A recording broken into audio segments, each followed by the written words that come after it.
la alegada, vamos, la supuesta conexión germano-persa.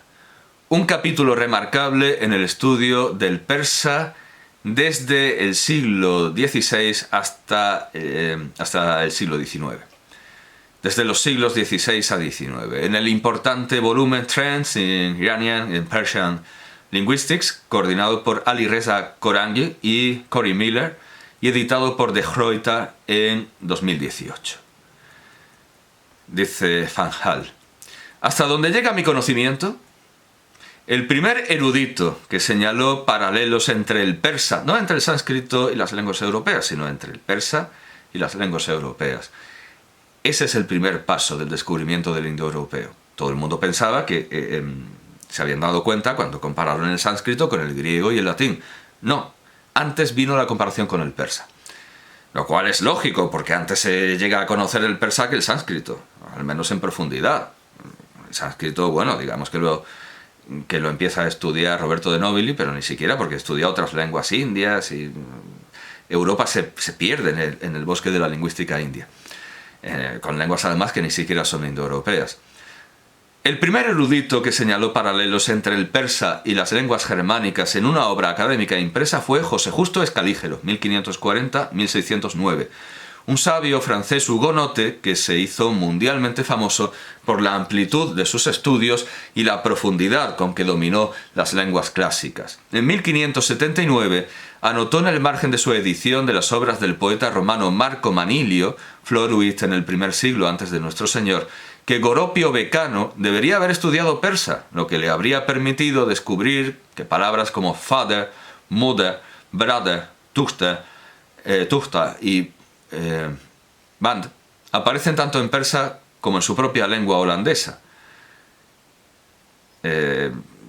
Cita, bueno, el que quiera verlo está en la página 244. Está en la página 244 de la edición de Marco Manilio por Escalígero.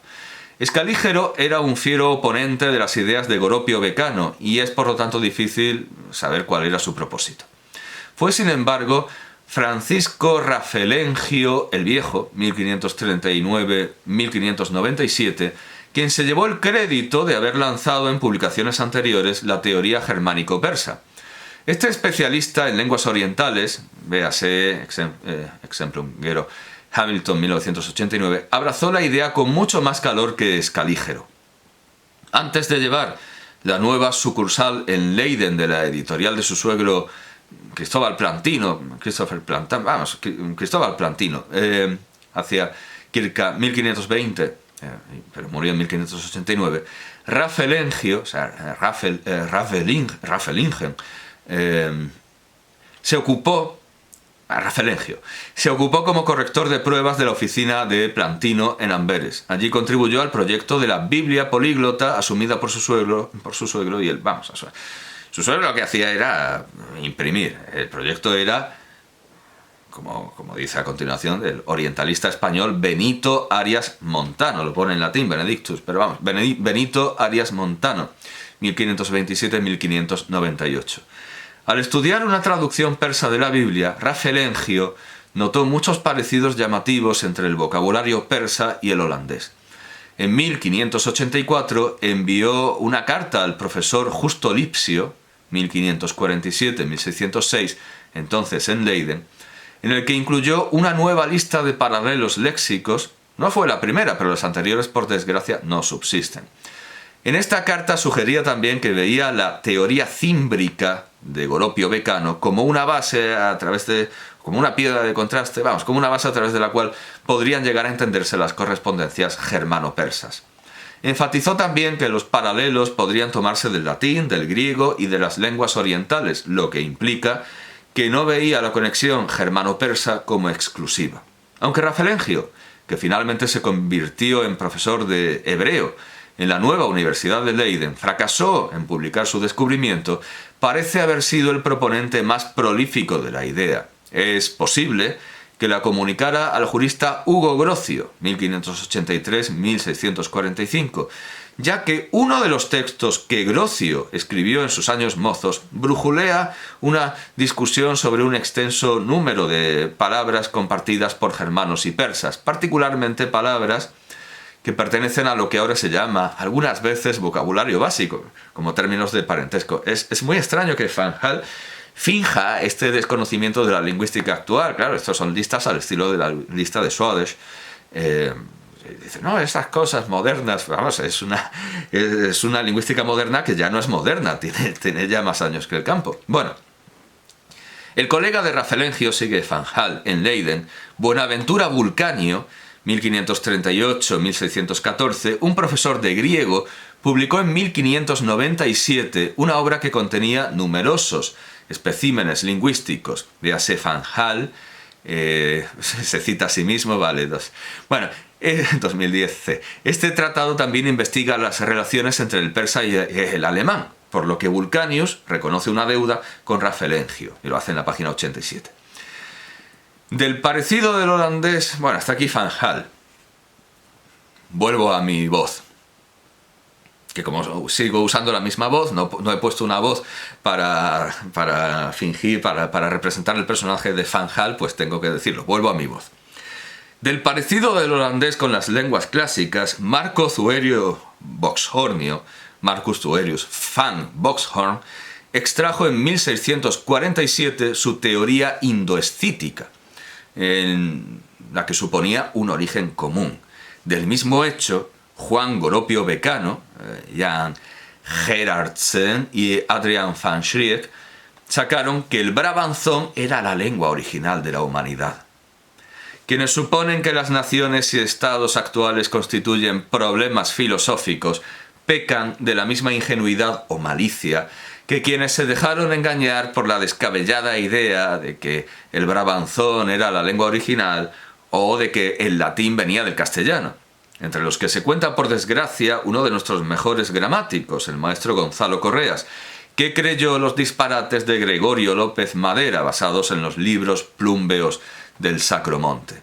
Sobre el desengaño de estas historias y otras muchas, escribió José Caveda y Nava en la loa de la historia crítica de los falsos cronicones de José Godoy y Alcántara de 1868, que su autor ha debido comprender en su buen juicio que para poner de manifiesto la superchería de sus autores y lo absurdo de sus groseros inventos en pugna con la razón y con la historia, sería tarea harto difícil, si no de todo punto imposible, robustecer con nuevas pruebas los argumentos contra ellos empleados. Los agotaron durante largos años de penosas y acaloradas controversias, primero Valcárcel, Pérez, el padre Casas, Espinosa, Pedro de Valencia y los acreditados orientalistas Kirchner y Marracci.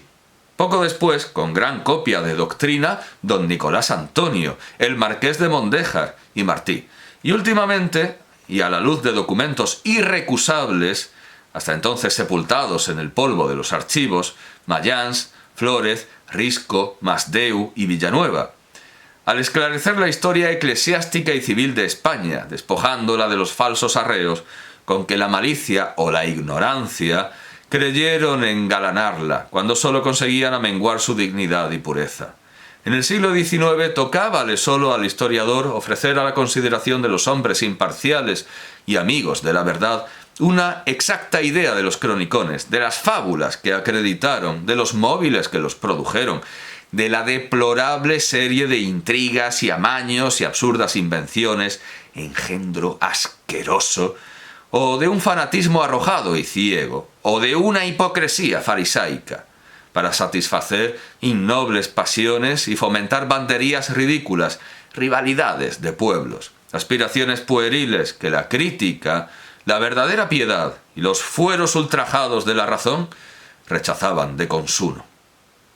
Las supercherías castellanistas son, desde luego, mucho más culpables que las euskaristas, de las que tanto se reía Unamuno, porque aquellas se basaban en absurdas falsificaciones y estas en la exégesis bíblica, como sintetiza Idoia Estornés Zubizarreta en el artículo Tubal de la Auñamendi Eusko Enciclopedia. Tubal. Tubal es la acentuación más... Bueno, Tubal. Nieto del patriarca bíblico Noé, que según algunos autores antiguos pobló, tras el diluvio, Iberia. Flavio Josefo, cronista del siglo I, escribió: fundó Tubal a los tubelos, a los que ahora se llaman iberos.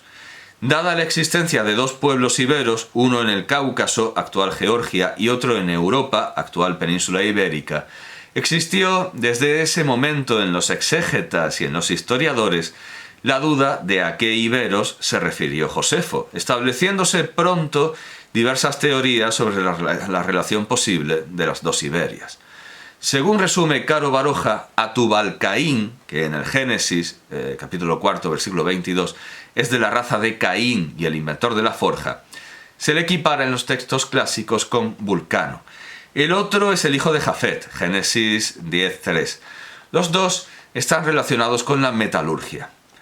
La venida del segundo a Occidente se funda en que San Jerónimo, al comentar un texto de Ezequiel 38, 2-3, o sea, capítulo 38, versículos 2-3, y otro de Isaías 66, 19, pensó que se referían a Italia o a España, cuando hablan de Magog, príncipe de la cabecera de Mesec y Tubal. Según la vieja traducción de Cipriano de Valera, Tubal sigue Tubal aut Italia interpretatur aut Iberia, dice el santo erudito. O sea, primero ha dado la traducción protestante de Cipriano de Valera y luego el comentario de San Jerónimo.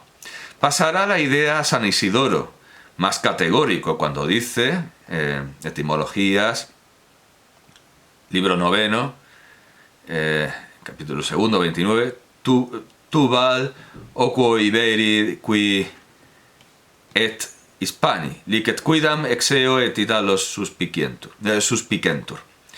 Tras estas primeras aserciones de origen bíblico y patrístico, va a tejerse con los siglos la teoría vasco-iberista y vasco-cántabra, que gozará de extraordinaria longevidad y frondosas derivaciones. Es el arzobispo Jiménez de Rada, que escribe a mediados del siglo XIII y al que sigue Alfonso X, es el arzobispo Jiménez de Rada el que escribe que los hijos de Tubal, después de recorrer diversas provincias con despierta curiosidad, se dirigieron a los confines del occidente y una vez que llegaron a España, fueron los primeros habitantes de las alturas de los Pirineos y se convirtieron en pueblos numerosos que fueron llamados al principio cetubeles, como coetus Tubal o multitud de Tubal. Los cetubeles así se dilataron hasta ser grandes pueblos y descendieron a las llanuras de España y junto al río, que ahora se llama Ebro, claro, de Ebro vendría Iberia, claro. Supongo que antes viene el río y después la región. Iberia se llama Iberia por el Ebro. Fundaron villas, aldeas y ciudades, como se quedaron allí, los que antes se llamaban cetubales, corrompiendo este nombre por el del río Ebro, se llamaron celtíberos. Sigue Stornes Zubizarreta. Más precisión, redundando sobre el mismo tema, aporta 2 siglos después el exégeta Alonso de Madrigal, llamado El Tostado. Tubal, del cual descienden los españoles. Este se estableció en la bajada del monte Pirineo, en el lugar que se llama Pamplona. Después, cuando estos se multiplicaron en muchos pueblos, bajaron a las llanuras de España y entonces aquella tierra se llamó en latín de coetus, esto es comitiva de Tubal, Cetubalia. Es del comentario al Génesis, capítulo 10, bueno. Después de esto, identificar a los vascos con los primitivos pobladores de Iberia y al euskera con la primera lengua de la misma, viene rodando, es el galicismo de la misma. La identificación parece comenzar con los navarros para extenderse luego hacia occidente. En tierra vascona sitúa Lope García de Salazar, siglo XV, la repoblación de Tubal. Así ha contado la historia como de los 7 fillos de siglo XV, sí, vamos a actualizar. Así ha contado la historia como de los 7 hijos de Jafet, hijo de Noé, se poblaron muchas tierras en occidente, entre los cuales Tubal, que era 5º hijo. a sus hijos e generaciones vinieron en España e poblaron en la ribera de Ebro hasta los puertos de Aspa y llamaron aquella tierra toda Carpentania e poblaron en ella cuatro ciudades. La primera fue Oca, que es encima de los montes de Oca. Bien. La segunda es Calahorra. La otra es Tarazona. La otra es Zaragoza. Y después tendiéronse por toda España. El cronista valenciano Beuter, siglo XVI, bueno, no hay que hacer, ese es el menos fiable de todos, da origen tubálico a Tafalla y Tudela y hace a los navarros sinónimos de los cántabros. Pedro de Medina, años antes, había establecido los mismos orígenes a estas ciudades y había asegurado que la lengua origen de España era el vascuence. No todos los autores, en especial tras el Renacimiento, admitieron al patriarca Tubal como origen común de los ibéricos occidentales. Maluenda y Rivera, por ejemplo, eran de opinión contraria a la de otros como Villalpando y Pineda. Y cita Stornés, Zubizarreta. Ioannis de Pineda hispalensis societate Iesu. Ad suos in Salomonem commentarios Salomón prae vivus idest de rebus Salomonis regis libri octo, Lyon 1609, página 210, libro cuarto, capítulo 15, parágrafos 3 a 5. Para él, Tarsis es referencia al sur y Tubal a toda España, mejor dicho, Tubal omnes Hispani, Tarsis Baetici. Parece que modernos comentaristas del Génesis están más conformes con la idea de Maluenda, resumida así por Pineda, página 210.4. Eadem conjectura ductus Maluenda refert Tubal ad gentes aquilonares conterminan Moscovitis idest, ultese iberos quos appellant orientales, quod idem observarunt Oreaster, el comentario del Génesis, y Rivero en el comentario del Apocalipsis. Martínez de Zaldivia y Garibay, padres nutricios del... sí, hasta aquí la cita. Sigue, es un artículo un tanto denso. Martínez de Zaldivia, vuelve la voz de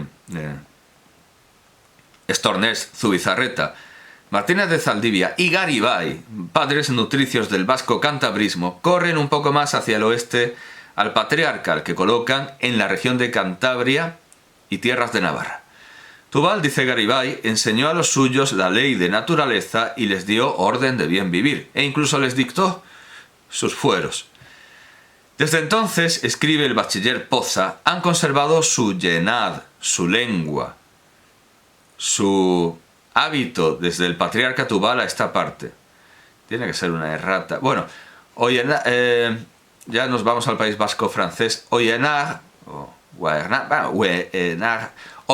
sin embargo, autor del siglo XVII, sobre el que por ser súbdito francés no se cierne la sombra de la Inquisición, prescinde en su Notitia de toda referencia bíblica, ateniéndose a las fuentes grecolatinas.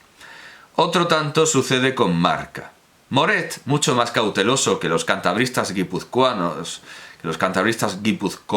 y vizcaínos, recoge la tradición tubálica sin prestarle mayores atenciones, pero arremete contra las etimologías descabelladas de Tudela y Tafalla. Como digo, es que las cosas de Beuter son tan absurdas que incluso para los que proponen teorías absurdas son absurdas.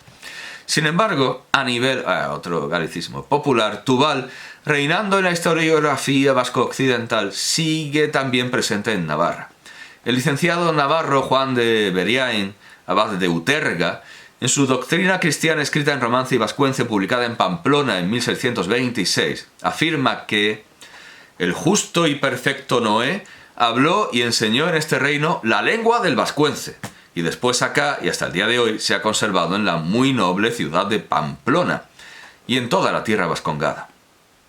En el propugnáculo histórico y jurídico escrito en 1666 por el canónigo José Conchillos, Tudela es presentada como fundada por Tubal en la Celtiberia. Conchillos trataba de rebatir la exposición del padre Moret en sus investigaciones históricas. Como réplica al propugnáculo, Moret publicó El Bodoque, que en tono satírico burlesco desbarataba las tesis tubalistas que a su vez fue contestado por el canónigo tudelano en 1667 bajo el título de Desagravios, que fue condenado por el Consejo de Navarra porque el dicho libro, además de las injurias que sobre el padre Moreta Roja, intenta sembrar discordias entre los naturales del país. Ello no obsta para que el dictado de la ciudad de Tudela guarde un recuerdo de la fundación mítica, antiquísima, nobilísima y muy leal colonia de Tubal, la ciudad de Tudela. El origen babélico de las lenguas, como tantas otras tradiciones pías, va perdiendo terreno en el siglo de las luces hasta desaparecer, antes que la Inquisición, a finales del siglo XVIII. Les sucedían los nuevos mitos románticos: Aitor, Altavizcar, el mundo de Navarro Villoslada, haciendo fehaciente aquella antigua afirmación que dice que la necesidad crea el órgano. Hasta aquí Estornés Zubizarreta en su jugosísimo e incluso quizá demasiado denso, demasiado carnoso y mollar artículo. Al menos en el tubalismo euskárico hay un conocimiento directo de la Biblia, que falta en la leyenda del lagarto de Jaén en el Santo Reino, coincidente con la leyenda del dragón de Babel en otro pueblo archicatólico, con lo que habrá que dar la razón a George Borrow, a don Jorgito el Inglés, a José Saramago, a José Saramago y a Gustavo Bueno en aquello de que los católicos no leen la Biblia. Obviamente, el dragón jiennense y el cracoviano, o el cracoviense, vienen del libro de Daniel, que a su vez se relaciona con la primera versión del mito de Iluyanca, número 321, del catálogo de los textos hititas de Emmanuel Laroche. Tampoco parecen haber leído el libro de Josué, quienes creen en el milagro de Tentudía. Así como el libro de Josué cita el libro de Jaser como autoridad para sostener tan extraña especie como parar el sol, algo que sabemos que es del todo imposible, porque el sol no gira alrededor de la Tierra, lo de Tentudía intenta justificarse por ser un milagro atribuido al tiempo de Fernando III el Santo, con las cantigas de Alfonso X el Sabio y con el libro de la Montería de Alfonso XI. Exactamente igual que la supuesta aparición de la Virgen de la Cabeza en Andújar. Pero Alfonso X y Alfonso XI no hablan ni de aparición, ni de santuario alguno en Andújar, ni del sol parado en Tentudía, tierra a la que además dan su nombre original, anterior a la fabulación del milagro, y ese nombre es Tudía. Nada de Ten, no, Tudía. A veces, ciertamente, el desconocimiento no es de la Biblia, sino de textos mucho más recónditos, como la historia de Egipto, del rey de niebla, que recoge el mito copto de la reina Doluca, o la leyenda copta de la reina Doluca, que Alfonso X vierte en su general historia, llamémoslo mito, porque es bastante original. Alfonso X lo vierte en su general historia sin darse cuenta de que es la misma leyenda que la de Don Rodrigo y la Torre Encantada. La leyenda de Don Rodrigo y la Torre Encantada que tan originalmente reinterpretó Sir Walter Scott. Don Rodrigo y la Torre Encantada de Toledo. Pues es lo mismo que los palacios de la reina Doluca. Alfonso X considera que ambas, la historia de Doluca y la historia de Don Rodrigo, son historia, cuando no lo es ninguna, ya que interviene la magia. Pero en otras ocasiones lo que se ignora no está oculto en absoluto. Ya ha pasado el tiempo en el que José Luis Moreno podía decir que era neurocirujano y que había cantado ópera en los teatros más prestigiosos del mundo y ante la reina Isabel II de Inglaterra. Los transportes han mejorado y antes que nada resulta que existe Internet. Y si el ayuntamiento y los poderes fácticos de Andújar siguen diciendo que su romería es la más antigua de España, algo que han conseguido que se repita también en la prensa nacional, es ya más por malicia que por ignorancia.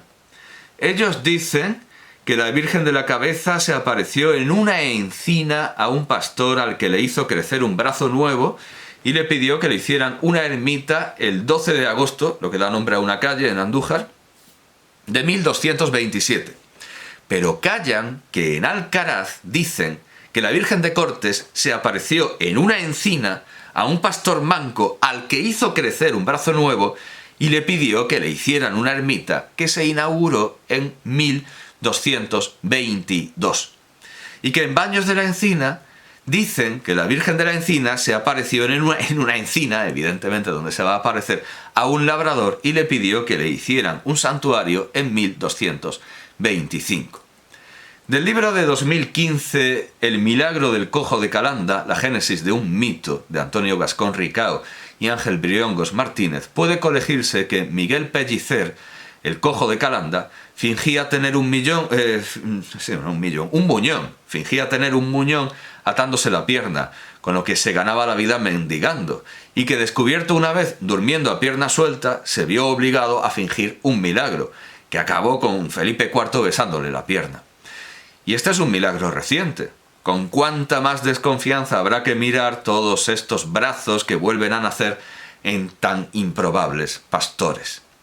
En cuanto a levantar falso testimonio a figuras históricas, no estará de más leer el artículo de Luis González de Alba, publicado en Milenio en 2015, y titulado «Zumárraga dice que él no vio nada», que resume lo que se sabe desde la carta acerca del origen de la imagen de Nuestra Señora de Guadalupe de México al ilustrísimo señor arzobispo don Pelagio Antonio de la Bastida y Dávalos de Joaquín García y Cazbalceta, de 1896. ¿Por qué ya no ocurren milagros? Porque piensa el Redentor que ya no son menester. No queráis, como Herodes, ver milagros y novedades, porque no quedéis sin respuesta. Lo que Dios pide y quiere son vidas milagrosas, cristianas, humildes, pacientes y caritativas, porque la vida perfecta de un cristiano es continuado milagro en la tierra. ¿De quién es esta cita? Nos lo da Luis González de Alba. Esta cita es de Fray Juan de Zumárraga, primer obispo de México, en su Catecismo Regla Cristiana. Y se pregunta Luis González de Alba, ¿no vio, pues, el más grande milagro en la historia? Ante los ojos de Fray Juan se formó la imagen milagrosa de la guadalupana, al descargar Juan Diego las rosas enviadas como prueba de que era María Santísima quien pedía que le construyera una iglesia. Unos 200 años antes, hacia 1322, la Virgen se apareció a un humilde pastor en Extremadura, España. Ocurrió el milagro entre unas peñas de la Sierra de Guadalupe. La Virgen le pidió al pastor que allí le edificaran una iglesia. El pastor llevó el mensaje a los clérigos y no le creyeron. La aparición se repitió con la misma solicitud. Un hijo del pastor resucita tras ser dado por muerto. Los clérigos acompañan al pastor hacia el lugar de las apariciones y encuentran allí, oculta, una escultura de la Virgen. Levantan el santuario perdido en ese lugar de la Sierra de Guadalupe y llaman por lo mismo Virgen de Guadalupe a la escultura. Pasa más de un siglo antes de que se tenga el primer manuscrito con el relato de la aparición española.